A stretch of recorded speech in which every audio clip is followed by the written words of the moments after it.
ഇപ്പോൾ ഇതൊരു movie updation ഷോട്ടാണ്. ആദ്യത്തെ അപ്ഡേറ്റ് നമ്മുടെ ഒടിയനെ പറ്റിയാണ്. നമ്മുടെ ലാലേട്ടൻ്റെ ഒടിയനല്ല, പൃഥ്വിരാജിൻ്റെ ഒടിയൻ അങ്ങനെ എത്തിയിരിക്കുകയാണ്. നമ്മുടെ രാഹുൽ സദാശിവനാണ് ചിത്രം സംവിധാനം ചെയ്യുന്നത്. നമ്മുടെ മഞ്ജു വാര്യരും കൂടെ ഒപ്പമുണ്ട്.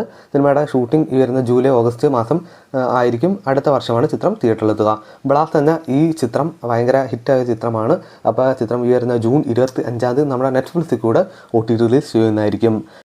മമ്മൂക്ക, ധനുഷ്, ശ്രീലീല, സായി പല്ലവി എന്നിവർ അഭിനയിക്കുന്ന ചിത്രമാണ് D55. അപ്പോൾ ചിത്രത്തിൻ്റെ അപ്ഡേറ്റ് ഈ വരുന്ന 18-ാം തീയതി വരുന്നതായിരിക്കും. മേ ബി ഫസ്റ്റ് ലുക്ക് തന്നെ ആയിരിക്കും. എന്നാൽ നമുക്ക് ചിത്രത്തിന് വേണ്ടി വെയിറ്റ് ചെയ്യാം. സൂര്യയുടെ വിശ്വനാഥ് ആൻഡ് സൺസ് എന്ന ചിത്രത്തിൻ്റെ ഫസ്റ്റ് സോങ്ങിൻ്റെ ഒരു ഗ്ലിംസ് ഇന്നേ ദിവസം റിലീസ് ചെയ്യുന്നതായിരിക്കും.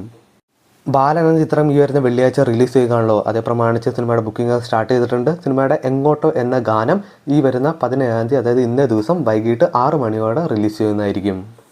പൃഥ്വിരാജിൻ്റെ ഐ നോബഡി എന്ന ചിത്രത്തിൻ്റെ റിലീസ് തീയതി വന്നിട്ടുണ്ട്. അടുത്ത മാസം ജൂലൈ 9-ാം തീയതിയാണ് ചിത്രം തിയേറ്ററിലെത്തുക. ആസിഫ് അലിയുടെ ടിക്കറ്റ് ആക്കുന്ന ചിത്രത്തിൽ 22ഓളം ഫൈറ്റ് സീനുണ്ട്. ഇത് നമ്മുടെ കൺഫേം ചെയ്തത് നമ്മുടെ സംവിധായകനായ രോഹിത് ബീസ് തന്നെയാണ്. സൂര്യ 50 എന്ന ചിത്രം സംവിധാനം ചെയ്യുന്നത് നമ്മുടെ നെൽസൺ ആണെന്നുള്ള വാർത്തകൾ കേൾക്കുന്നുണ്ട്. മ്യൂസിക്കിൽ അനിരുദ്ധും എന്നുള്ള റൂമേഴ്സൊക്കെ വരുന്നുണ്ട്. എന്നാലും നമുക്കൊരു ഒഫീഷ്യൽ അപ്ഡേറ്റിന് വേണ്ടി വെയിറ്റ് ചെയ്യാം. കൂടുതൽ ഡീറ്റെയിൽ എൻ്റെ ചാനൽ ഇട്ടുണ്ട്, ജസ്റ്റ് ഒന്ന് ചെക്കൗട്ട് ചെയ്യാം.